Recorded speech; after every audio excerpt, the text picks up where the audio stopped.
l'importance de la préparation est non négligeable, mais il faut aussi se dire que ça reste faisable, grâce à la tête. Après toutes les personnes sont différentes et les plein de gens fonctionnent différemment, mais quand on prend son temps et que ça demande une très, très bonne gestion d'effort, ça se fait, quoi.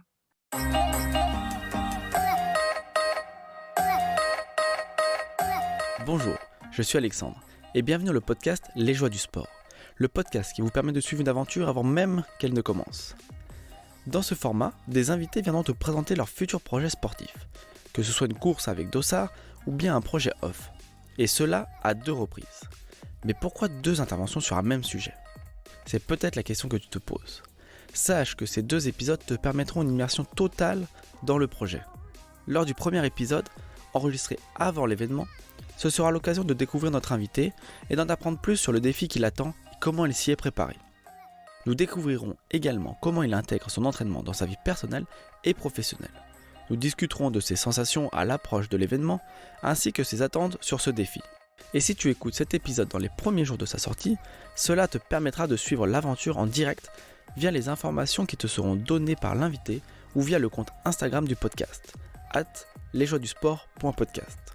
Lors du second épisode, qui sera enregistré après l'événement, que le projet soit couronné de succès ou parsemé de difficultés, l'invité te partagera son expérience lors d'un débriefing complet et nous analyserons la différence entre les attentes et les résultats obtenus.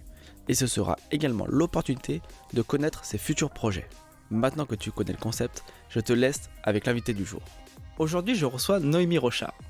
Vous la connaissez sûrement via sa chaîne YouTube où elle partage du contenu autour du vélo. Et aujourd'hui, une fois n'est pas coutume, on parlera également de cyclisme, mais on va parler plus particulièrement de l'étape du Tour et de sa préparation, car c'est son prochain objectif qu'elle va nous présenter aujourd'hui. Mais pas seulement, on va aussi parler de son parcours sportif. Mais ne perdons pas trop de temps et allons tout de suite à la rencontre de Noémie.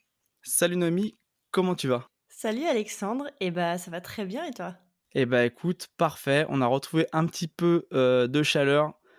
Ça commence à faire du bien, surtout pour sortir le vélo et d'autant plus pour toi qui prépares une grosse course. Mmh. Première question du podcast qui est récurrente. Quel a été le premier sport qui t'a passionné ? Alors le premier sport qui m'a passionnée et le sport que j'ai le plus longtemps pratiqué, ça a été le basket, que j'ai commencé très, très jeune. Je pense que je devais avoir 4 5 ans et ça m'a suivie, pendant l'école, jusqu'au collège et vers la période de l'adolescence, donc vers 15 16 ans, comme, tout ado, mes centres d'intérêt ont un peu changé et donc c'est à ce moment-là que j'ai arrêté le basket. Juste pour situer, même si c'est une question qui ne se pose pas trop normalement, mais quel âge as-tu pour voir un petit peu à quelle étape tu es par rapport à ce que tu nous as dit juste avant ? Bah, ça va que je suis encore jeune. L'âge, c'est pas encore trop tabou chez moi, mais du coup, j'ai 24 ans, je suis une 2000. Qu'est-ce qui t'a fait basculer un petit peu basket déjà, qu'est-ce qui t'a attiré dans le basket ? Le basket, ça m'est venu, je pense, ça a été quelque chose que j'ai pratiqué parce que, tu sais, quand on est tout petit, les parents nous savent pas trop dans quel sport nous mettre, donc ils nous mettent sur des sports un peu, multicos, je sais plus comment on appelle ça, mais des aprèm, tu fais plein de sports. Moi, c'est le basket qui m'a attirée parce que l'esprit d'équipe, en fait, le fait de jouer en groupe et puis tout de suite, il y a eu les copains, les copines qui sont venus donc en fait, ça a été un peu le sport, que tout le monde faisait à l'école et donc j'ai fait ça, quoi. Et après, tu as évolué vers, qu'est-ce qui t'a fait, ouais, évoluer sur un autre sport que le basket? Bah, le basket, ça a été beaucoup de blessures, des blessures très récurrentes que tous les basketteurs connaissent, les entorses aux chevilles, les blessures aux doigts et donc mon équipe commençait à prendre un très haut niveau et à cause de mes blessures, bah, mon entraînement n'était plus à la hauteur de ce qu'on me demandait de faire lors des matchs et donc bah, j'ai un peu décroché à cause de ça et je me suis tournée au fur et à mesure vers la course à pied qui était un sport, plus simple à pratiquer et du coup, je suis passée d'un sport co à un sport, individuel mais pendant ma période lycée, donc on va dire de tu vois, de 17 ans jusqu'à mes 22 ans, c'est cette petite pratique sportive que j'ai gardée, jusqu'à commencer le cyclisme. Et course à pied, tu faisais ça vraiment en solo ou avec des amis ou voire en club? Ouais, complètement en solo, j'étais quand même assez sportive dans l'âme, donc le fait d'arrêter complètement le basket, ça m'a mis un peu un coup, sachant que la période de l'adolescence, c'est pas forcément la meilleure période pour ne pas faire de sport et donc j'avais besoin de garder un tout petit peu d'activité sportive, donc c'est cette voie que j'ai décidé de garder et vraiment, je faisais ça toute seule dans mon coin, sans de grosses ambitions, tu vois? Je faisais des petits kilomètres, les petits crosses, de ma ville, mais rien de trop ambitieux, on va dire. Tu avais quand même gardé un contact avec la compétition, du coup? Ouais, c'est ça. J'ai toujours aimé me challenger et puis, trouver une finalité derrière les entraînements, en fait. C'est toujours ça qui m'a intéressée. Et toi, c'est quoi qui te pousse le plus? C'est plutôt, t'entraîner et t'inscrire à des compétitions ou plutôt t'inscrire à des compétitions pour te motiver dans ton entraînement? Disons que je m'entraîne beaucoup, beaucoup et au moment où j'ai un bon niveau, en fait, même sans avoir de bon niveau, en fait, je fais un peu les je sais pas, dans ma tête, c'est vrai que c'est assez séparé les entraînements de la compétition et l'un ne va pas sans l'autre, ça c'est évident, mais savoir lequel qui me pousse le plus, c'est un peu les 2 me font aller de l'avant, je dirais. Je trouve pas de Du coup, la bascule vers le cyclisme, tu en as, brièvement parlé. Elle est venue à quel moment et pourquoi? Donc j'ai rencontré, Quentin qui est, mon compagnon encore à l'heure d'aujourd'hui. On s'est rencontrés en 2021 il me semble et donc lui c'est un cycliste compétiteur depuis qu'il a l'âge de 4 ans. Donc un cycliste aguerri, et dès le début de notre relation, c'est vrai que je l'ai accompagné tout de suite dans cette discipline, en allant l'encourager sur ses courses. Je le voyais partir s'entraîner, 10-15 heures par semaine donc toute la première année de notre relation, j'ai été beaucoup plongée là-dedans, sachant que Quentin est aussi créateur de contenu, il fait aussi des vidéos sur internet et donc je l'accompagnais, j'ai un souvenir, où il est parti monter le Mont Ventoux en gravel et du coup, je me suis aussi un peu improvisée caméraman pour pouvoir le filmer pour ses vidéos YouTube. Et donc, vraiment, pendant 1 an, j'ai été 100% plongée dans le cyclisme, mais plutôt en tant qu'observatrice et un peu vidéaste. Et au bout d'1 an, j'ai eu un déclic dans ma tête et je me suis dit: «Bah, là, c'est trop bien de te suivre dans ta passion, mais j'ai envie de faire plus. J'ai envie, moi aussi, de me reprendre un peu en main» parce que du coup, bah, voilà, ça faisait quand même ma pratique sportive avait quand même bien diminué et j'avais vraiment envie de, voilà, de me reprendre en main physiquement, dans la tête et tout et pour moi, le cyclisme, le fait d'être accompagnée par Quentin, de commencer ce nouveau sport-là, c'était, un nouveau chapitre de ma vie qui me tentait de fou et donc j'ai plongé dans l'aventure, j'ai commencé à peu près des petites initiations en l'été 2022 et j'ai vraiment commencé le cyclisme en janvier 2023. Et tu as commencé du coup directement par le vélo de route ou une autre Ouais, discipline? direct. Ouais, mon premier vélo, c'est mon meilleur ami qui me l'a prêté, qui est aussi le meilleur ami de Quentin, enfin qui était d'abord du coup le meilleur ami de Quentin et qui était cycliste auparavant et qui avait un petit vélo de route qui traînait dans le garage, qui roulait pas trop et donc il me l'a prêté et c'est comme ça que j'ai fait mes premiers tours de roue sur un petit Bergamon, vintage et ça m'a permis de tester la discipline et après je me suis envolée, comme une grande. Et c'était quoi alors les premières sensations quand tu es montée sur, sur ce vélo de route? Oh, c'était effrayant. Je me rappelle, Quentin tout de suite m'a lancé, étant donné qu'il faisait des vidéos sur YouTube, tout de suite il m'a dit: «Mais il faut que tu filmes ça. Ce que tu fais là, alors que tu as 22 ans, ça arrive, je suis sûre, à plein de monde et il faut que tu partages ça» et donc il m'a mis sur le vélo, on a pris une caméra et on est parti faire une balade de 20 kilomètres autour de Nantes et c'était terrifiant. C'est-à-dire que je roulais à 15 kilomètres/heure et j'avais l'impression dans ma tête que j'étais à 50. Moi, j'avais toujours fait du vélo, sur un VTC, enfin voilà, des vélos de ville. Là, je me retrouvais sur une position aéro avec des freins, des vitesses à des positions que je comprenais même pas comment ça fonctionnait et ça a été, très drôle, mais c'est vrai que je me suis dit que l'apprentissage allait être long. Donc là, ça, cette balade-là, la première, elle a été filmée celle-là? Ouais, j'ai une vidéo sur YouTube, je pense que c'est pas la deuxième, troisième vidéo de ma chaîne, c'est ma première fois sur un vélo de route, ouais. Ah, faudra comme quoi j'aille, regarder. Ouais, c'était vraiment drôle, sachant que du coup, déjà que le fait de découvrir le vélo de route, c'était déjà un gros bouleversement, on va dire. J'avais tout de suite opté pour, faire tout en basket parce que je me suis dit: «Si en plus je rajoute les cales, Mmh. je vais pas m'en sortir». Donc Quentin, il m'avait mis quand même des baskets, il avait été sympa pour que je puisse Yes. faire mes premiers débuts sans trop, tomber, quoi. Ah, c'est la question que j'allais te poser, tu vois? Parce que ça, c'est quand même toujours quand on commence le vélo de route avec les cales, il y a toujours deux trois loupés. Ouais, c'est ça. Moi, bah, de l'expérience que j'ai tirée de ça, c'est que si aujourd'hui quelqu'un devait commencer le vélo de route, je lui recommanderais de faire comme moi et de pas s'imposer les cales dans un premier temps. Je pense qu'il y a déjà tellement de choses à apprendre, comme on le disait, déjà la position qui est très particulière.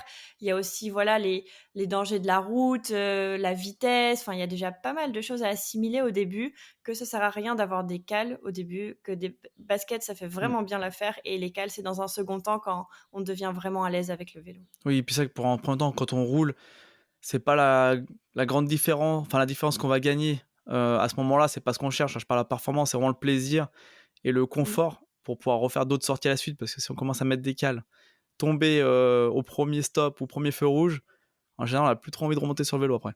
C'est ça, on va se faire des frayeurs et on risque de se dégoûter alors que après je dis pas qu'il y a pas de chute quand on met pas des cales au bout de 6 mois, mais bon, ça faut que ça vienne dans un deuxième temps. Et c'est un sujet que j'ai eu avec, beaucoup de femmes qui sont passées sur le podcast, en termes, enfin des femmes qui pratiquent le cyclisme. Il y a souvent, pas mal d'appréhension chez les femmes pour se mettre, au vélo et toi typiquement, c'est vrai que toi tu as commencé voilà, on va dire à 22 ans, donc un peu plus sur le tard. Est-ce que tu as eu des appréhensions ou des problématiques que tu as rencontrées lorsque tu as voulu te mettre, au cyclisme? Déjà je pense que j'ai la chance du coup d'avoir été très bien accompagnée du fait que mon compagnon est cycliste et que, tu vois, j'ai tous mes premiers kilomètres, j'ai jamais eu, ce moment où je me suis retrouvée toute seule et je pense que ça, du coup, ça m'a grandement aidée d'être, du coup, accompagnée par mon compagnon. Mais, ça change pas qu'il y avait quand même des frayeurs qui étaient là. Moi, évidemment, les 1res frayeurs, ça a été que je refusais d'aller rouler sur la route et que je prenais tout le temps les pistes cyclables et mon compagnon, du coup, Quentin, qui est cycliste, pour lui, c'était impensable d'aller sur les pistes cyclables parce que, voilà, les bouts de verre, il allait crever et puis c'était pas ça. Enfin, le vélo de route, c'est pas à rouler sur les pistes cyclables, quoi. Et donc, ça, c'était une des grosses appréhensions que j'avais quand j'ai commencé. Après, j'ai je pense avoir fait les choses, step by step et du coup, je me suis amené les difficultés au fur et à mesure, ce qui fait que j'ai vraiment gagné en confiance sans me traumatiser ou me faire des frayeurs, bêtement, quoi.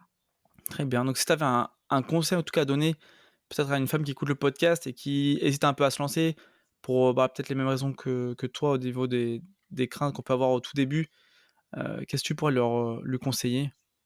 Moi, le 1er conseil que je donne toujours à quelqu'un qui me dit qu'il veut commencer le vélo de route, c'est que j'essaye de lui dire que de se trouver un vélo à se faire prêter parce que, en vrai, on le sait tous, le cyclisme, c'est un sport qui coûte extrêmement cher et donc c'est cool, je trouve, de pouvoir, bah, essayer de se faire prêter un vélo pour déjà voir si ça nous plaît avant d'investir, bah, des centaines, voire des milliers d'euros dans un vélo parce que ça coûte vachement cher et puis après, une fois que le vélo est là, bah, 2e conseil, pas besoin d'écale parce qu'en basket, c'est très bien et qu'il y a une première phase où il faut découvrir le vélo, rien que le vélo avant de s'embêter avec des cales et le 3e conseil que je donne, c'est, prenez votre temps.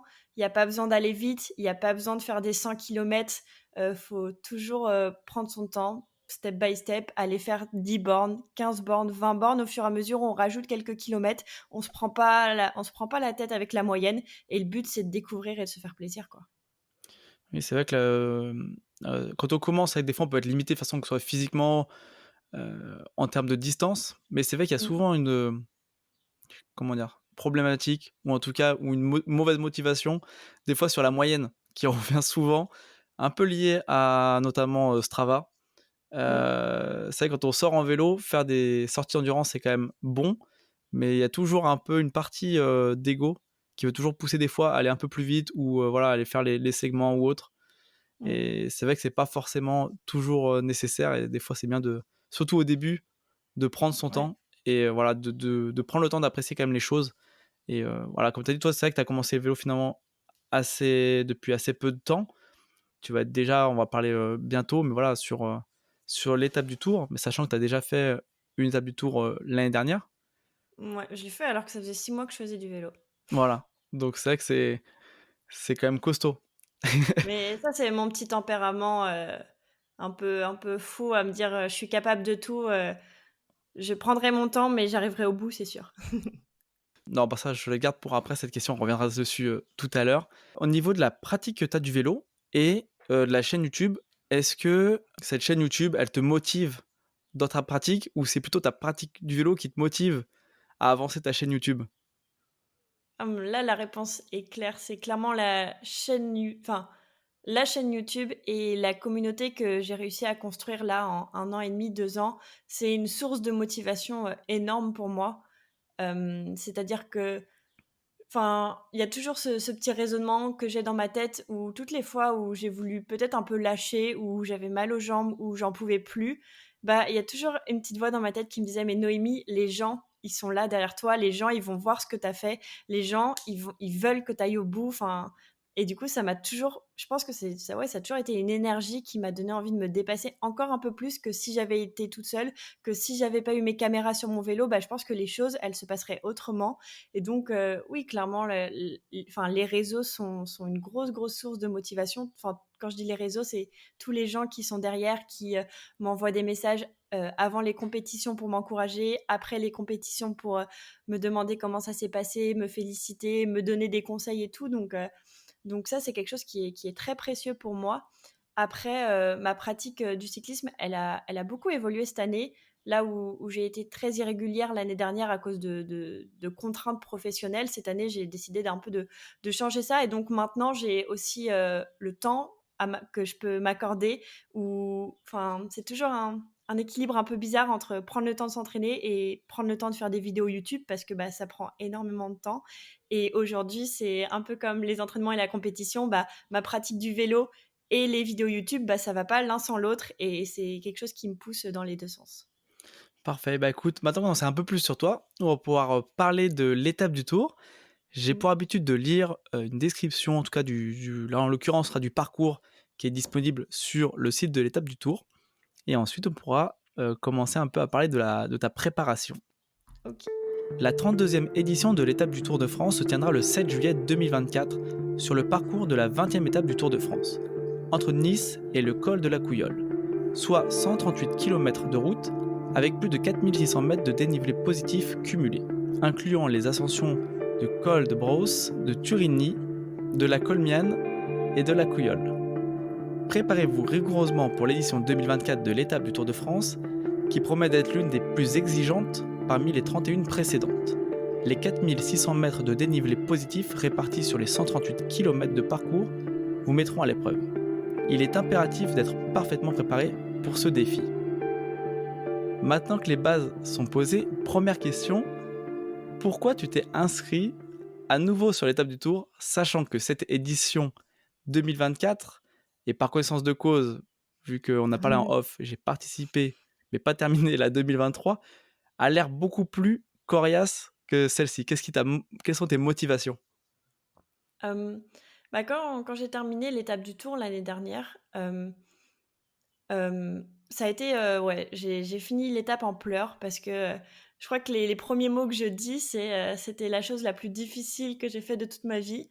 Et en fait, ça crée une sensation qui est tellement particulière, une fierté, enfin, je l'avais vraiment ressenti comme un exploit et j'ai été sur un nuage pendant quelques jours et en fait, ça a été je l'ai toujours dit, ça a été ma plus belle journée à vélo que j'ai passée de toute ma vie. Donc depuis que j'en fais, c'était pas il y a si longtemps, mais c'est la plus belle journée que j'ai passée à vélo et donc quand les inscriptions ont réouvert pour l'édition 2024, il faut savoir que l'étape du Tour, c'est, je pense pas me tromper en disant ça, mais c'est l'épreuve amateur la plus populaire au monde Hmm. et quand les inscriptions ouvrent, tous les dossards partent en 30 minutes et donc bah, moi, j'étais sur les starting blocks, quoi. Quand je savais ça ouvrait tel jour à 17h, j'avais 3 ordi d'ouvert et je voulais absolument ce dossard. Je voulais revivre ce que j'ai vécu, en tout cas de manière différente, bien évidemment, parce que tous les parcours changent tous les ans, mais je voulais revivre ces sensations-là, ce défi de me battre avec moi-même, de me battre avec ma tête et mes jambes, et je l'espère retourner sur ce petit nuage sur lequel j'ai été en 2023, quoi. Oui, parce que tu parles de tous les dossards quand même qui sont pris d'assaut. On parle Mm. d'environ, de mémoire, je crois, 16 000 peut-être participants sur, voilà, sur une cyclo. Ouais, j'étais le dossard numéro 15 391 l'année dernière. Donc, donc il y a du monde, ouais. Moi, je me rappelle même plus de mon numéro de dossard. Bah, moi, il m'a marqué mon numéro de dossard parce que je suis partie avant dernier sas et donc j'avais la voiture balai 8 minutes derrière moi. Ah oui, Donc je savais que j'avais pas trop de temps à perdre, quoi. ça met une petite piqûre de rappel, quoi, quand même. Exact. Mais cette année, c'est mieux. Je pars 7e sas. Donc D'accord, ça bah va. voilà, milieu de sas. ce sera un peu Mmh, mieux.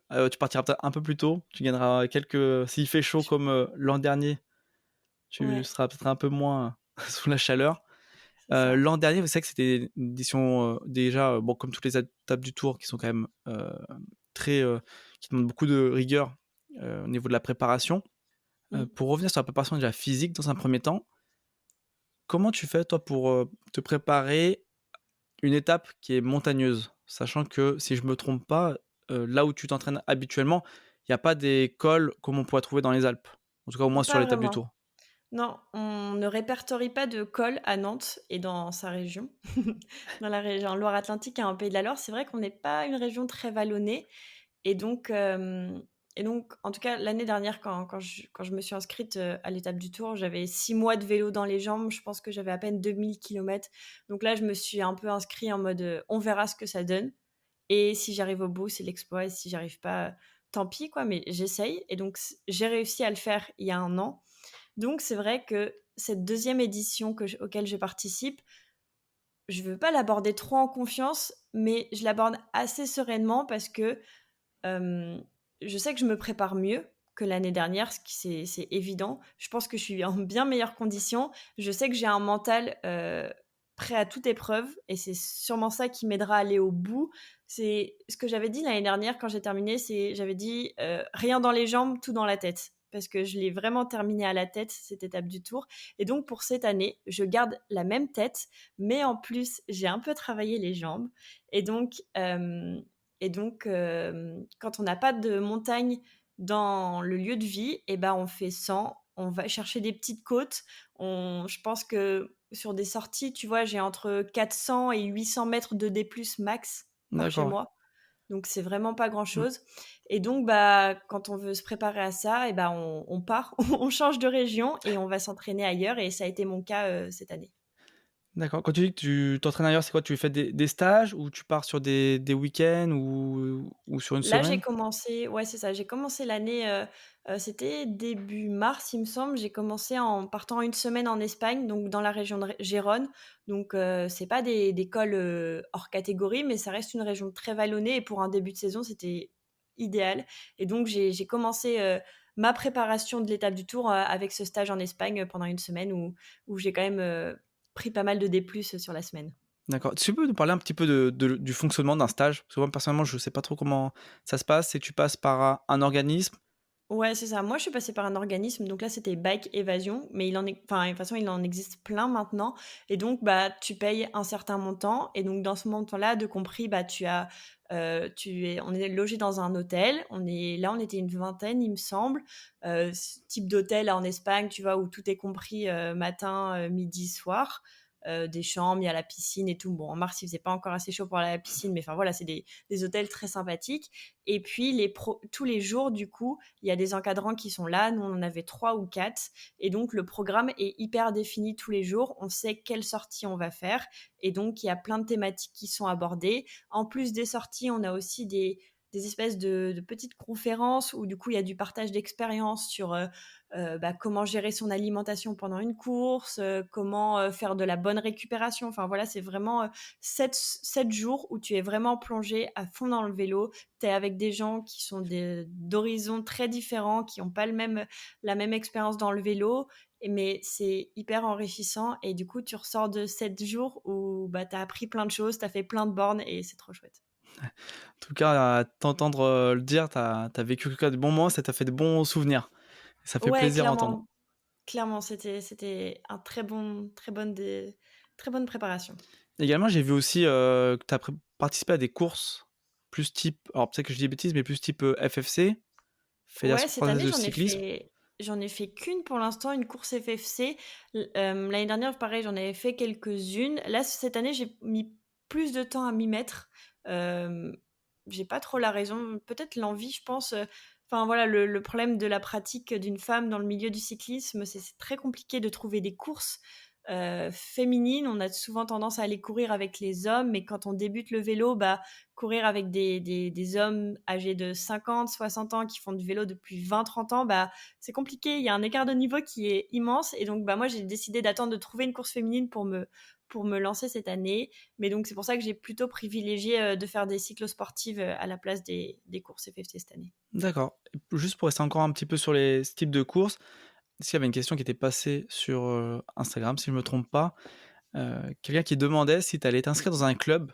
C'est quelque chose que toi tu penses, faire un jour? Bah, je l'ai fait l'année dernière, disons que moi je l'ai fait un peu, bah, je l'ai fait dès que j'ai commencé le vélo par esprit pratique parce que, dès que tu fais une cyclosportive ou un événement dans le vélo, on te demande toujours un certificat Mmh. médical, donc c'est super, relou. Donc je me suis dit: «Bon, je m'inscris dans un club, comme ça j'ai la licence FFC, j'ai des assurances, j'ai la preuve qui dit: "Je suis apte à faire du vélo" et donc je serai plus tranquille pour m'inscrire à des événements, quoi». Et donc l'année dernière, j'étais dans un club. Par défaut, j'avais pris le même club que Quentin parce qu'il était à Saint-Brévin, donc je me suis dit: «Bah, vu que moi je le faisais un peu par défaut, bah, j'ai pris le même club» et j'ai changé cette année. Je suis dans un nouveau club, mais voilà, pour l'instant, vu que je fais pas énormément de courses FFC, c'est vrai que ça n'a pas de comment dire? Ça n'a pas trop d'impact dans ma performance, sportive. Très bien et du coup, bon, on peut basculer sur, les cyclos. Quel cyclo tu as fait, en ce début de enfin, en tout cas cette saison? J'ai commencé la saison des cyclos, il me semble ma première c'est Paris-Roubaix, que j'avais aussi fait en 2023 et que j'ai refait cette année en version la plus dure, le circuit le plus dur.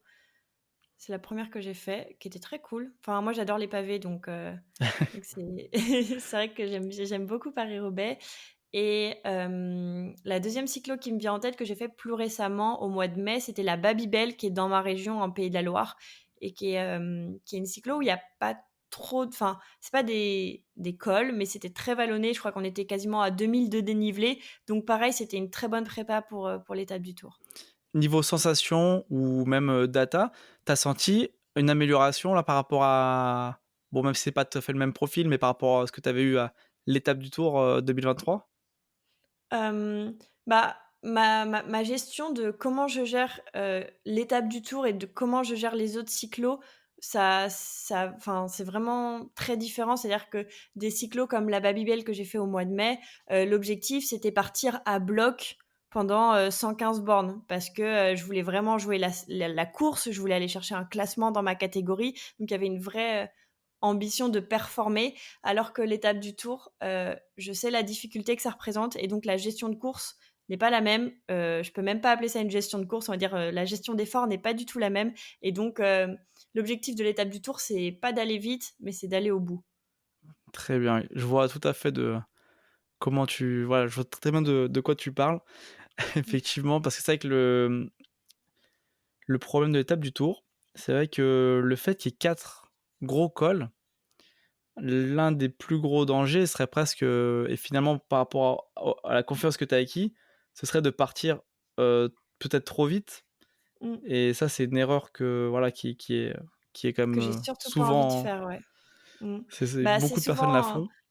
Bah, c'est ça, c'est que souvent les gens qu'on croise dans l'école et qui sont dans le mal ou qui sont arrêtés, c'est souvent des gens qui sont partis trop vite et qui se sont un peu brûlés les ailes et c'est clairement pas l'erreur que je veux faire. Comme je te le disais, je me sens plus en confiance que l'année dernière parce que vu que j'ai terminé 2023, je me dis: «Je suis capable de faire 2024». Mais il faut aussi que enfin, je sais très bien dans ma tête que je partirai pas trop en confiance. Surtout, bah, l'année dernière, j'étais SAS 15. Donc les SAS, c'est les heures de départ. Pour ceux que je sais pas si dans tous les sports ça fonctionne comme ça. Et du coup, les meilleurs sont devant. Donc l'année dernière, j'étais SAS 15. Donc techniquement, j'étais avec des gens globalement moins rapides. Cette année, je suis dans le SAS numéro 7. Donc j'ai quasiment gratté la moitié de ce que j'avais l'année dernière. Et donc, il y aura des gens plus rapides. Et l'objectif, c'est vraiment pas d'essayer de trop suivre un groupe qui va trop vite parce que je vais cramer des cartouches et je vais arriver dans l'école et j'aurai plus de cartouches et c'est pas du tout ça l'objectif. Donc ça, c'est vraiment pour faire une étape du Tour, faut vraiment hyper bien se connaître et faut être hyper raisonnable parce que c'est super dur, quoi. Et est-ce que sur, cette étape du Tour, tu as fait des reconnaissances de col? Pas du tout, pas pour l'instant. Alors, le problème de cette année, c'est que c'est à Nice, mais c'est souvent très loin parce que c'est dans les Alpes ou les Pyrénées et quand tu es à Nantes, bah, c'est toujours super loin. Mais du coup, non, j'ai pas eu l'occasion de me rendre à Nice pour aller faire une reconnaissance. Cependant, hem on aura l'occasion avec Quentin de partir une semaine avant l'étape du Tour dans la région de Nice. Et donc, je pense qu'une semaine avant, du coup, on ira faire des petites portions de reconnaissance pour voir un petit peu comment ça se passe. Et puis, de toute façon, de nos jours, il y a plein de gens, heureusement que YouTube existe, il y a plein de gens qui font des vidéos de reconnaissance de l'étape du Tour. Et du coup, à travers les vidéos, tu peux avoir le ressenti des gens, tu peux repérer un peu sans y être réellement, quoi. Oui, ça c'est vrai que j'avais un petit peu poncé aussi en 2000, pourtant j'habite à côté de l'étape du Tour 2023, mais j'avais déjà quand même poncé des vidéos. C'est vrai que ça donne voilà, une bonne idée du ressenti, de voir un peu parce qu'on avait parlé aussi en off, mais c'est vrai que savoir si c'est exposé ou non, c'est des petits détails, mais bon, c'est vrai que Mm. c'est Moi, je suis quand même assez partisan de je veux pas trop savoir non plus. Je veux bien essayer de faire un petit peu de reco et tout, mais pas trop non plus parce que, tu sais, j'ai peur de me faire peur et de me dire: «Oh non, je vais jamais y arriver». Donc je préfère aussi y aller 100 dans l'inconnu et de me dire: «On verra bien ce qui va se passer». Limite, je ne préfère ne pas savoir à combien de kilomètres est le haut du col comme ça, tu vois? Sinon mes jambes, elles vont cramer avant le haut, quoi. c'est vrai que bon, du coup, l'an dernier, tu avais pas reconnu Jouplane alors? Non, j'avais rien reconnu du tout. J'étais partie pareil une semaine avant. J'étais à Annecy Mmh? et le départ était à Annemasse, il me Annemasse, semble. oui, c'est Donc ça. j'étais plutôt proche du départ, mais j'étais restée dans la région d'Annecy. On avait fait plein de cols autour du lac d'Annecy sans trop aller faire de reconnaissance parce que, particulièrement l'année dernière, je refusais de savoir à quelle sauce j'allais être mangée. J'ai préféré rester 100 dans l'ignorance Garder, ouais, pour pas me l'ignorance. faire peur. Exactement. C'est vrai que des fois après, au bout de 6 mois de mais déjà, c'est déjà quand même, faut le noter, enfin moi tout personnellement, je trouve ça incroyable d'avoir terminé quand même l'étape du Tour et à la fois fou de s'être inscrit après 6 mois de vélo. Bah, ouais, c'est souvent ce que Mais les gens m'ont dit. mais bon, que c'est comme tout, hein, si on n'essaye pas, c'est compliqué de savoir si on peut, arriver à le faire. Donc franchement Non, puis chapeau c'était à une toi. manière de prouver que c'est faisable aussi. C'est vrai que l'importance de la préparation est non négligeable, mais il faut aussi se dire que ça reste faisable, grâce à la tête. Après toutes les personnes sont différentes et les plein de gens fonctionnent différemment, mais quand on prend son temps et que ça demande une très, très bonne gestion d'effort, ça se fait, quoi. On va parler également de la, préparation. Alors est-ce que préparation mentale, est-ce que toi, tu as un préparateur, mental ou quelqu'un qui te coach un petit peu? Ou tu fais même des exercices, personnellement pour te préparer, que ce soit exercices de visualisation? Pas du tout. Pas du tout, du tout. C'est vrai que j'ai jamais fait ça. Par hasard, je me suis retrouvée avec un hypnotiseur il y a quelques semaines de ça et du coup, on a un peu abordé, la gestion la conclusion que j'ai eue après ma première année de pratique du vélo, c'est que, je me sentais pas forcément très à l'aise dans les pelotons. J'ai peur des chutes, j'aime pas trop frotter, donc je sais que dans un peloton, je suis pas très à l'aise. Quand je roule toute seule, je fais 150 bornes l'étape du Tour, tu vois? Je suis à l'aise, j'ai pas Mmh. peur. Mais dans un peloton, c'est vrai que c'est le seul moment j'ai des craintes qui sont vraiment présentes et donc j'ai vu un hypnotiseur par hasard. On faisait un tournage avec Quentin et du coup, j'étais le cobaye, il fallait que je trouve un sujet et donc j'ai amené ce sujet-là et donc je ne sais pas, depuis j'ai pas fait de course FFC, donc je ne sais pas si ce qui m'a fait, a fonctionné ou pas et si je me sens mieux dans les pelotons. Mais en tout cas, en vrai, globalement, non, je n'ai pas de préparateur, mental et je fais tout, avec ce qu'il y a déjà dans ma petite tête. Très bien. Écoute, on va aborder aussi un sujet récurrent, sur le podcast, à savoir comment toi, est-ce que tu intègres ta pratique sportive au sein de ta sphère privée et professionnelle? Ça c'est une question qui est hyper intéressante parce que du coup, hem, j'ai eu un vrai changement professionnel, depuis mars où j'avais un emploi un job qui était très contraignant avant. J'habite à Nantes, je travaillais à Paris. C'était un job qui me demandait beaucoup de temps, du temps de déplacement, plus les entraînements de vélo, plus faire, le montage des vidéos YouTube. Donc en fait, ça a été une année 2023 hyper chargée et je savais que 2024 ne pouvait pas continuer ainsi. En tout cas, pour ma santé mentale, c'était Mmh. plus faisable, ni physique d'ailleurs. Donc à partir de mars, tout a changé puisque je suis devenue freelance et donc, là, mon emploi du temps, s'est réorganisé de manière, beaucoup plus, conciliante et donc, c'est vrai que tout se mélange un petit peu dans ma vie, bah, j'habite avec Quentin. Nous sommes tous les 2 cyclistes, nous sommes tous les 2 freelance et on travaille ensemble maintenant. Donc en fait, tout est mélangé, c'est-à-dire que, bah, ma vie perso, c'est avec Quentin. On pratique le même sport, donc on essaye souvent de s'entraîner ensemble et puis, bah, la vie pro maintenant, c'est 50 au moins ensemble et donc c'est vrai que tout gravite un petit peu autour du vélo, autour de la pratique, autour de nos réseaux sociaux Mmh. et tout donc c'est vrai que le vélo a une place hyper importante, dans nos vies. Pour revenir sur ce point-là, niveau, freelance, tu es freelance quoi en fait dans c'est par rapport à ta chaîne, YouTube ou c'est, par rapport à J'ai un un autre peu, domaine? j'ai pas mal de casquettes et donc je mélange, pas mal de casquettes et donc de base, je suis développeuse web, donc ça, c'est ma formation initiale. À côté de ça, bah, je suis, ce qu'on appelle, de nos jours, créatrice de contenu, donc il y a toute la partie réseaux sociaux et du coup, avec Quentin, depuis quelques mois, on a aussi lancé une agence de création digitale et donc on réalise des vidéos pour des clients et qu'on a spécialisé dans le cyclisme, bien évidemment. Et donc, on réalise des vidéos, que ce soit pour des événements vélo, des courses, des cyclosportives ou alors des marques de vélo. Enfin, voilà, on travaille. Enfin, moi, en tout cas, je travaille un peu sur ces trois casquettes-là. Cool, bien, très bien. Bah, ça permet d'en savoir un peu plus parce que c'est vrai qu'on voit pas forcément tous les aspects qu'il y a derrière. En tout cas, nous, moi personnellement, c'est vrai que c'est plus, je vois l'aspect, créatrice de contenu, Bien sur sûr. YouTube.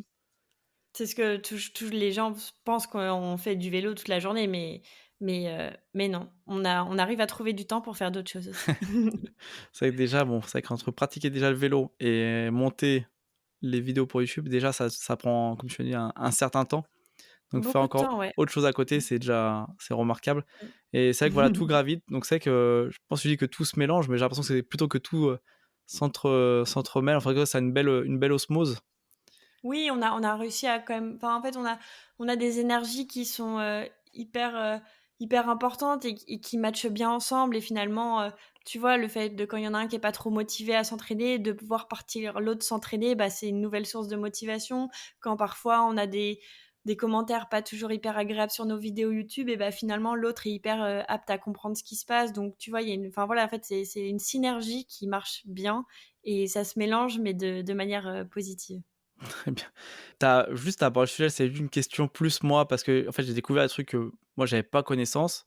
OK. C'est vrai que les commentaires, des fois négatifs que je vois notamment en regardant sur des vidéos que toi tu réalises, Mmh. hem, ça ces commentaires-là, toi comment tu les comment tu arrives à les digérer?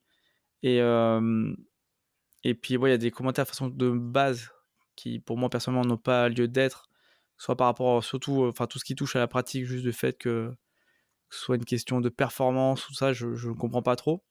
Mais Mmh. comment tu fais du coup pour, voilà, on comprend bien que toi le cyclisme, c'est vraiment, voilà, une passion et tu es très heureuse et épanouie dans ce que tu fais.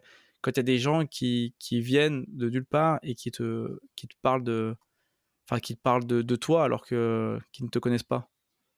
Bah, c'est vrai que je vais te dire une phrase un peu bateau, mais on le sait que quand on s'expose sur les réseaux, bah, on s'expose à plein de gens différents. Hem, de mon de ce que j'ai vécu jusqu'ici, c'est vrai que, bon, je suis quelqu'un de dans mon tempérament d'assez sensible et de toute manière je ne pourrais pas me détacher de ça via les vidéos et donc en fait, il y a toujours plein de types de commentaires méchants. Il y a les commentaires méchants, je dirais bêtes, donc ceux-là souvent ils touchent pas trop, tu sens très bien que c'est juste bête et méchant et tu t'en détaches vite et parfois il y a les commentaires où voilà, c'est une vidéo peut-être que tu as passé un peu plus de temps, tu as mis plus de moyens et tout et tu as des gens qui viennent tacler, hem et ça, de part du fait que je suis assez sensible, bah, c'est vrai que je tendance à prendre, les choses assez à cœur parce que c'est une certaine forme d'innocence, en fait. C'est vrai que je partage les choses, à 100 en me disant que moi, je le fais de manière positive et donc ce sera reçu, voilà, toi, j'essaie juste de partager Mmh.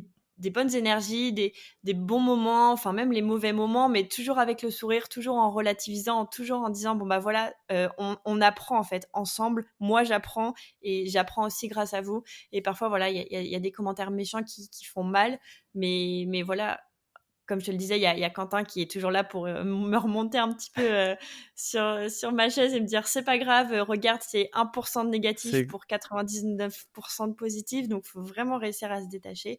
Et puis après, voilà, il y a les gens qui sont méchants, mais c'est plus, voilà, ça reste des messages écrits qui peuvent être mal interprétés. C'est très facile d'être maladroit.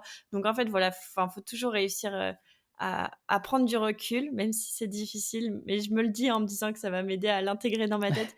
Mais en soi, j'ai jamais eu de situation où j'étais enfin, au fond du trou, tu vois. Ça reste, ça me touche, mais c'est comme ça. Et à côté de ça, faut pas oublier le positif que ça apporte, en fait. C'est surtout ça. Ouais, c'est qu'à côté de ça, je pense qu'il y a beaucoup de personnes qui se retrouvent dans ce que tu fais et j'imagine aussi que tu as des témoignages qui sont totalement à l'opposé, qui sont même, je pense qu'on a et heureusement un plus grand nombre, je pense, dans ce sens-là. Oui, Des gens qui tellement, qui te voilà, tellement de qui te de remercient pour ce que filles, tu partages et ouais. puis et qui, je pense, ça doit pousser quand même des gens à monter sur le vélo ou à faire du sport ou même à se motiver à toute autre Mmh. chose, de toute façon. Ouais, c'est ça.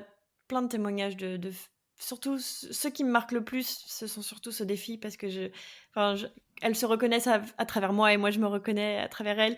Et donc voilà, souvent des témoignages de filles qui ont parfois le même scénario, en mode elles ont un copain qui font du vélo, elles s'y sont mises, elles regardent mes vidéos et ça les aide et c'est trop bien. Et parfois c'est aussi, le profil d'hommes un peu plus âgés, tu vois? J'imagine un peu les papys cyclistes qui me voient un petit peu comme leur petite fille et qu'ils ont envie de coacher et qu'ils ont envie d'accompagner. Ils sont trop fiers au moindre petit truc que je fais, je sais pas, juste une belle sortie de 50 bornes, bah, ils sont, complètement en joie. Et c'est tous ces petits moments, ces petits messages-là qu'il faut garder, quoi, parce que c'est ceux-là qui donnent envie de continuer à faire des choses, à passer du temps à faire des vidéos parce que c'est trop chouette, quoi. C'est clair. En tout cas, oui, c'est sûr, continue dans ce que tu fais. Il y a aucune raison que le doute s'immisce à cause de certaines personnes. En tout cas, merci pour ta réponse. Ça fait vraiment plaisir que tu partages, en tout cas, sur ça et Mmh. on va reparler un petit peu, on va revenir dans les préparations, on va parler, alimentation. Comment Mmh. toi, est-ce que tu vas gérer, est-ce que tu as un plan, en fait, ou une stratégie alimentaire pour, cette étape? L'alimentation et l'hydratation est hyper important pendant l'étape du tour. On le répète souvent, enfin tout le monde nous le répète lors des entraînements, mais je pense que pour l'étape du tour, c'est 1000 fois, enfin ça, c'est tellement important parce que ça demande tellement d'énergie que ce qu'il faut faire, en fait, c'est simple, c'est vous n'avez pas faim, vous n'avez pas soif, ce n'est pas grave, il faut manger et il faut boire. Il faut pas se poser de questions. Moi, je suis partie, avec un frigo attaché à mon vélo et j'ai mangé des quantités, bon, pas non plus astronomiques, mais enfin voilà, des bars, des gels. Je me suis arrêtée, à tous les ravitaux parce qu'à chaque, sommet de col, il y avait un ravito. Et donc moi, vu que j'étais pas là pour la performance, le classement, le temps et tout, j'ai pris le temps de m'arrêter au ravito, de marcher un petit peu, d'aller remplir mes bidons, mettre de l'eau fraîche, reprendre à manger, varier et manger des choses qui me faisaient plaisir. C'est-à-dire pas que les barres hyper consistantes, pas hyper bonnes. Enfin voilà, aller chercher des fruits, aller chercher des pâtes de fruits, des bouts de chocolat. Enfin voilà, tout plein de choses, mais surtout manger et boire, c'est tellement important. C'est vrai que l'hydratation et c'est que j'ai pas écrit exactement, mais c'est que j'avais lu en préparant pour l'étape du tour également que je puis un moindre pourcentage de baisse au niveau de l'hydratation, ça équivalait à C'est vraiment fatal, à ouais. une grosse perte, d'énergie et c'est Mmh. quand on lit ça, on se dit vraiment, faut pas lésiner sur l'eau. Mais toi, au niveau de l'alimentation, comment tu fais? Tu te dis tous les temps de temps, il faut que tu manges ou ça venait, c'était un automatisme que tu avais déjà développé? J'avais pas forcément j'avais des petits repères au bout de certains kilomètres, mais c'était un peu biaisé par le fait que dans les cols, je mangeais moins parce que, bah, j'étais dans l'effort de monter le col et donc j'avais pas forcément faim. Je sais que je mangeais beaucoup enfin, au sommet, je mangeais énormément. Je mangeais dans les parties plates et je buvais surtout beaucoup lors des ascensions. Ça, c'était vraiment enfin, voilà, je buvais beaucoup lors de la montée. Une fois que j'arrivais en haut, je mangeais, je redescendais, je mangeais sur le plat et je remontais, tu vois? C'était un peu ça la logique. Maintenant, aujourd'hui, sur les pas mal de compteurs, il y a des petites alarmes enfin pour se rappeler de manger et boire. Je pense que ça peut être une très bonne chose pour l'étape du tour si vous êtes un peu tête en l'air et que vous avez peur de pas réussir à vous forcer. En tout cas, le compteur peut vous aider à avoir des petites alertes. Mais moi, j'ai pas vraiment de truc précis. J'ai pas d'alimentation précise. J'avais pris des barres d'une marque, Power Bar, enfin, j'avais pris pas mal de choses, des barres, j'avais pas de gel, je crois, mais j'avais aussi des petits, enfin, c'est pas des gels, mais c'est des petits bonbons et ça équivaut à des gels aussi et enfin, le truc, c'est vraiment de varier plein de choses, mais surtout de manger. Et niveau matériel, parce qu'on voit que tu changes régulièrement. Tu as souvent un vélo, différent. Cette année, sur l'étape du Tour, niveau matériel, tu sais avec quoi tu vas partir? Je sais à peu près avec quoi je vais partir. Je peux pas l'annoncer pour l'instant parce que du coup, c'est relatif à mon nouveau vélo, qui est mon futur vélo de route et que j'ai pas encore, dévoilé sur les réseaux. Mais en gros, l'année dernière, j'avais un vélo à patins en tant que vélo de route et j'avais un gravel à disque pour faire du gravel. Et le raisonnement a été et que je vous partage, c'est que, au-delà de montées d'école, il y a des descentes de col et donc j'ai décidé de privilégier les disques parce que je trouvais ça, en termes de sécurité, bien mieux parce que j'étais pas très à l'aise en patin pour faire les descentes et après, tout se joue dans le braquet et je pense que c'est ça qui m'a pas mal sauvée l'année dernière. C'est que pour le coup, j'ai été bien conseillée sur le vélo et j'avais une cassette en 34 et je pense que c'est clairement le minimum à avoir pour, réussir une étape du Tour, hein. Quand on est un peu plus voilà, bon je pense que ceux qui jouent les premières places n'ont pas tout le même problème que nous, on va dire, Ah globalement. ouais, faut distinguer les Mais premiers des moldus, hein, mais parce c'est que clair. Mais c'est vrai que quand on n'est pas sûr à voilà, quand on n'est pas, tout à fait rodé, en tout cas à l'exercice, il faut pas lésigner sur, rajouter des dents derrière. Sachant que de toute façon en descente, c'est pas très grave parce qu'on n'est pas là pour, faire des relances sur du plat ou aller à mmh, 80 en descente, c'est pas tellement le problème. Le problème, c'est de pouvoir, faire tourner les jambes en mmh, montée le plus mmh. possible. Donc c'est vrai qu'il faut vraiment pas lésigner, il faut pas commencer à avoir un peu d'ego et pas vouloir Ouais, changer non, la cassette à vraiment. l'arrière, ce serait une grosse Ouais, erreur. l'ego, c vraiment l'ego dans l'étape du Tour ne sert à rien. Le but, c'est d'aller au bout et là, vous aurez tout l'accomplissement du monde et vous allez vous prendre pour un cycliste professionnel à l'arrivée parce que vous aurez l'impression d'avoir réussi un truc de fou et vous aurez vraiment réussi un truc de fou. Donc c'est vrai que cette partie matos, je suis pas forcément, le bon exemple parce que voilà, je débute et que j'ai pas toujours les meilleurs, réflexes avec mon vélo au niveau de l'entretien. Mais en tout cas, avant l'étape du Tour, c'est vraiment important de préparer votre vélo. Surtout si vous venez de régions comme les miennes qui sont plates, votre vélo, il doit être adapté pour cet événement-là parce que c'est vraiment particulier et donc le changement de cassette est pour moi, indispensable. Il faut du 34. Là, cette année, je crois que je mettrais même un 36, tu vois? Pour vraiment être sûre d'aller au bout et après, plus globalement, tu vois, pour les gens qui ont des patins ou même des disques, vérifier les plaquettes de frein, vérifier qu'elles sont pas trop usées. Enfin, c'est vraiment des choses à faire parce que c'est des questions de sécurité, que on est nombreux à faire l'étape du Tour et qu'il y a des grosses descentes et il faut s'assurer que tout le vélo soit OK avant d'aborder, l'épreuve, quoi. Mmh. Petit point, émotion, qu'est-ce que ça t'a fait en 2023 de rouler sur, route fermée et sur une route qui va être empruntée par le Tour de France? Est-ce que déjà, toi qui as commencé le cyclisme un peu plus, on va dire, tardivement, est-ce que tu t'intéressais déjà au cyclisme et au Tour de France à la télé? Est-ce que tu avais cette émotion de rouler sur, une étape du Tour? Bah, j'ai eu un papa qui était, cycliste et qui a après avoir arrêté sa petite carrière, mais quand je dis carrière, c'est pour rigoler un peu parce que il était dans cette partie, très, cyclotourisme. Mais en tout cas, il a toujours eu cette fibre vélo et je l'ai depuis toute petite, hein, je le vois regarder le Tour de France et toutes les courses cyclistes à la télé. Donc tu vois, j'ai toujours eu ça en écho un petit peu dans ma vie. Mais le fait de rouler sur, les routes de l'étape du Tour l'année dernière, hem déjà le confort de rouler sur route fermée, c'est extraordinaire, c'est trop bien. Mais ce qui m'a vraiment fait vibrer, c'était enfin, tu vois, parfois, il y a des étapes du Tour où il y a vraiment des cols mythiques, avec, des noms, enfin, tu vois, je sais pas, l'Alpe d'Huez, col du Tourmalet, enfin, voilà, parfois, il y a vraiment des noms mythiques. Parfois, comme l'année dernière et cette année, il y a pas trop de cols, mythiques.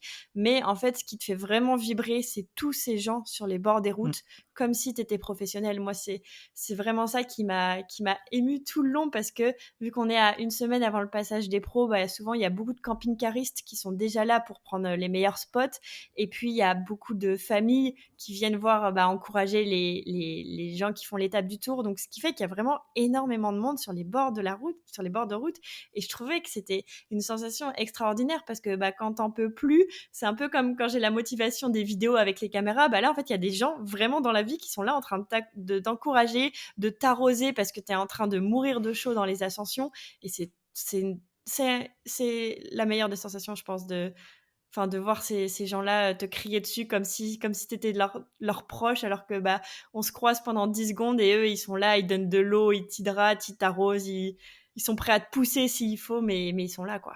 C'est vrai que ça, c'était un moment vraiment. Je sais pas, toi, par exemple, qui a fait d'autres cyclos, c'est que je pense pas en termes de public qu'on peut se retrouver ça ailleurs.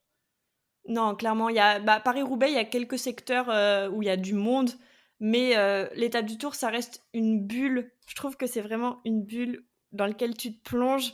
Tu sais quand tu pars, tu sais pas quand tu vas revenir, mais tu sais que tu vas vivre quelque chose d'extraordinaire, et ça fait partie de la magie de l'étape du Tour, et ces sensations-là, tu les retrouves sur aucune autre, cyclo, et bon, je fais du vélo depuis 2 ans, mais j'ai quand même fait une petite dizaine de cyclos à mon actif, et pour l'instant, j'ai jamais retrouvé ces sensations ailleurs, quoi. Ça, c'est vrai. C'est vraiment je pense que c'est vraiment un des points positifs que tu as hâte, je pense, de redécouvrir sur l'étape Mmh. du Tour en 2024. C'est vraiment ouais, Ouais. l'ambiance, je pense que c'est à part entière. Et, c'est vrai que là, voilà, ça, c'est un des points positifs en tout cas, de l'étape du Tour. Et c'est vraiment pour ça que les gens viennent et reviennent malgré la difficulté de l'épreuve. Et puis c'est vrai que les gens aussi ça se comprend, on a toujours des gens qui critiquent un petit peu le prix du dossard parce que c'est relativement élevé vis-à-vis de toutes les cyclos qui peuvent se faire en France à côté de ça. Mais pour moi, ça vaut le prix que ça vaut. Enfin, que ce soit au départ, quand ils te font le petit audio qui te passe pour te motiver et tout, aux ravitaux, à tous les bénévoles qui sont là pour sécuriser les routes, aux gens. Enfin, je pense que le prix du dossard est à 150 €, il me semble, le prix de base quand tu prends que le dossard. Mais ça vaut tellement ça. Enfin, l'expérience qu'on vit après ça, c'est rentabilisé. Déjà, le quand même rouler sur route fermée, c'est déjà quelque chose que, à part sur cette course-là, ou être cycliste professionnel, ce qui est très compliqué quand même, c'est vrai qu'il y a que sur voilà, l'étape du Tour en fait. Mmh. Bien ouais, il y a que l'étape du Tour où tu es sur route fermée. Donc voilà, déjà ça, c'est vrai que rien que ça, c'est déjà à part entière. Écoute, si Mmh. tu veux, on passait un petit peu au niveau des objectifs et de l'état d'esprit. Pour entamer cette thématique, j'ai une question qui t'a été posée que je vais te faire écouter. Bonjour, c'est Quentin Ruel et j'ai une question pour toi, Noémie. Je sais que tu as eu un objectif un petit peu bonus. Est-ce que tu vas battre PRC, Papa Ruel Cycling? Est-ce que tu vas réussir à le battre sur cette étape du Tour? Dis-moi ce que tu en penses. Ah, trop marrant. Je pensais pas qu'il allait faire ça. Mais ouais, c'est vrai que j'ai mon petit objectif personnel cette année. J'ai mon beau-père, en tout cas peut-être mon futur beau-père, qui prend le départ cette année, avec, Quentin et moi, et donc et j la plus grande satisfaction que je pourrais enfin l'une des plus grandes satisfactions que je pourrais avoir, c'est de réussir à le rattraper, parce que, c'est vrai qu'on se challenge beaucoup, et que, pareil, il m'a vu commencer le vélo il y a 1 an et demi, et il y a encore, hier, je faisais 100 bornes avec lui à l'entraînement, donc tu vois, il participe un petit peu à ma progression, et donc j'ai hâte de le défier. Bon, il part, 1 heure avant moi, je crois. Il part sas numéro 1 et moi numéro 7, donc il y a du challenge, mais si je pouvais le rattraper, ce serait chouette. Petite question avec une petite anecdote au passage. C'est vrai que ça fait Mmh, toujours plaisir. Et bah, du coup, ça va te pousser en tout cas un peu plus, en tout cas à finir l'étape et si mmh. possible, à mettre petite accélération dans le dernier col. Ah si je l'aperçois au loin, alors là, je peux te dire que j'ai des ailes qui vont me pousser là, c'est sûr. Tu vas le déposer après. Ouais, je vais battre tous mes records. Et niveau du coup état d'esprit, comment tu te sens à quelques semaines de cet événement? Comment tu te sens physiquement et mentalement? Physiquement, j'ai jamais été aussi en forme. Je pense qu'à regarder toutes mes stats en ce moment, c'est, hyper bon. En tout cas, je suis hyper contente de moi. Ça fait 2 mois que j'arrive à rouler avec, 250 bornes par semaine. Donc c'est juste, trop bien. C'est l'objectif que je me suis fixé et j'arrive à le tenir, et donc ça paye et c'est trop cool.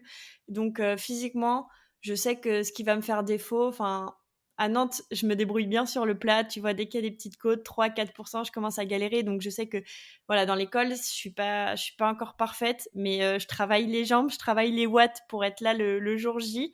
En tout cas, j'ai encore un mois pour peaufiner ça, donc c'est cool. Mentalement, c'est toujours une grosse part d'appréhension parce que, je peux pas non plus me dire: «Bah, j'échoue cette année alors que j'ai réussi l'année dernière», tu vois? Mmh. Enfin, voilà, c'est le problème quand tu te reconfrontes à la même épreuve, bah, tu as forcément envie de faire aussi bien. Maintenant, je me mets pas la pression, je reste sereine. Je sais qu'il y aura déjà suffisamment de stress sur la ligne de départ, le 7 juillet, donc pour l'instant, j'y pense pas trop. Je continue à me préparer physiquement et je continue à préparer, bah, le vélo qui va m'accompagner pour cette étape et le jour J, j'espère que je serai 100 prête. Bah, hâte en tout cas de découvrir ce fameux vélo. Mmh. Je pense que ouais, sur Instagram, je pense qu'on aura droit à une petite photo, j'imagine? Oui, bien sûr. Quelles sont les dernières étapes de ta préparation dans les semaines, à venir? Là, dans les prochaines étapes, en vrai, je pense pas que j'ai pas de malheureusement, je vais pas pouvoir me confronter à d'autres cols, d'ici juin. En tout cas, là, je continue, mes entraînements à fond. Tu vois, j'ai une course samedi, un critérium où ça va être très intensif parce que je cours avec des access et donc, bah, voilà, il y aura, 98 d'hommes pour 2 de femmes, je pense. Donc ça va être hyper intense. J'ai un gros événement gravel, le week-end d'après, j'ai un 100 kilomètres en gravel. Donc en fait, pour finir juin, j'essaie vraiment de travailler mon endurance, de faire des longues sorties de plus de 100 bornes pour vraiment que voilà, mon cœur soit prêt à faire la distance. Et pour tout ce qui est dénivelé, bah, du coup, je vais attendre d'être le 1er juillet. Donc ça va être le moment où on va partir dans la région, niçoise et donc bah, quelques jours avant, on va faire des petits cols, on va tester un petit peu le matos, on va voir tester un peu les jambes, puis se reposer et puis après, bah, on sera déjà le 7 juillet donc en fait, ça vient très, très vite. Donc c'est un peu ça, l'objectif pour l'instant, ça va être, de continuer la préparation en endurance et après on verra pour faire 2-3 cols, la semaine avant, quoi. Très bien, bah, hâte de suivre, tout ça. Écoute, avant de te laisser la parole pour le mot de la fin, dans lequel tu pourras dire ce que tu veux pendant le temps que tu veux, le podcast sera à toi, puis on terminera là-dessus. Je voulais déjà te remercier d'être venu, d'avoir accepté de passer sur le podcast et surtout, hâte aussi de te retrouver pour la partie 2 du débriefing, qui aura lieu, bah, après l'étape du Tour et de découvrir avec toi comment, voilà, avoir ton ressenti sur comment s'est déroulé, cet événement, la semaine, d'avant-course et puis, savoir, qu'est-ce que ça fait de retourner sur son petit nuage. Donc hâte de te retrouver pour parler de tout ça. Déjà, avant de trop m'emballer, je te remercie de m'avoir invitée, déjà, parce qu'après je risque de partir dans toutes mes idées et d'oublier de faire ça. Donc déjà, un grand merci de me donner un petit peu la parole sur ça, parce que je trouve que en fait, bah, participer à ce podcast-là, c'est dans la continuité de ce que je fais sur les réseaux, bah, c'est prendre la parole et faire du partage d'expérience parce que, je trouve que c'est hyper important, surtout quand on est une femme et qu'on fait du vélo, bah, on sait très bien qu'aujourd'hui c'est un petit combat et que, bah, si on peut se faire entendre et qu'on peut réussir à montrer aux femmes que, bah, oui, on fait du vélo et que ça peut en motiver d'autres à en faire, bah, c'est trop chouette. En tout cas, c'est l'objectif que je me fixe, à travers tout ce que je fais sur les réseaux.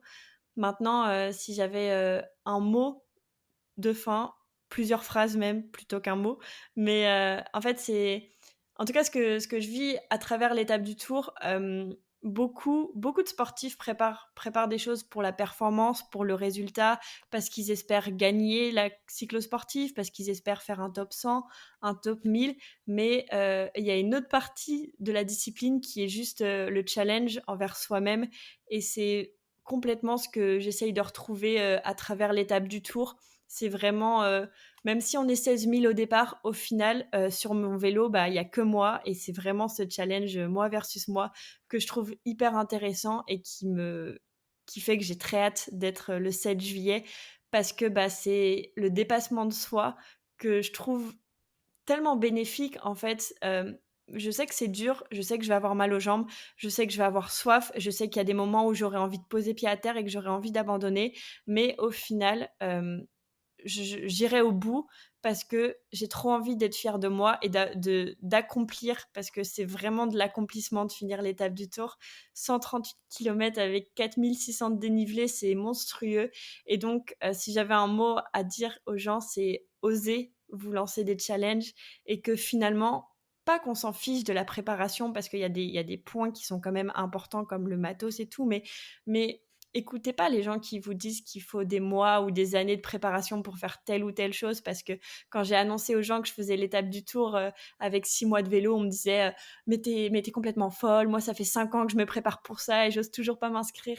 Et bah en fait, je pense que tout ça on s'en fiche un peu. Si l'épreuve vous donne envie, que ce soit l'étape du Tour ou n'importe quelle autre cyclosportive ou épreuve, ou juste aller faire un 100 bornes pour le plaisir de faire un 100 bornes pour vous challenger, et bah osez le faire, parce que au final, quand vous arriverez au bout, et bah vous serez sur votre petit nuage et vous serez trop fiers de vous. Et ces petits moments-là de la vie, bah ils sont trop importants, parce que tout ça, si vous le réussissez, c'est seulement grâce à vous, et c'est trop bien. Donc c'est pour ça que osez vous challenger, et ça révolutionnera votre petite vie. J'espère que cet épisode t'a plu. Si c'est le cas, n'hésite pas à le partager avec tes proches et à donner ton avis en laissant une note sur ta plateforme d'écoute. Cela contribuera à augmenter la visibilité du podcast et à avoir des invités toujours plus incroyables. Et pour ne rien manquer des prochains épisodes, je t'invite à t'abonner au podcast. Et nous, on se retrouve très bientôt pour une nouvelle aventure.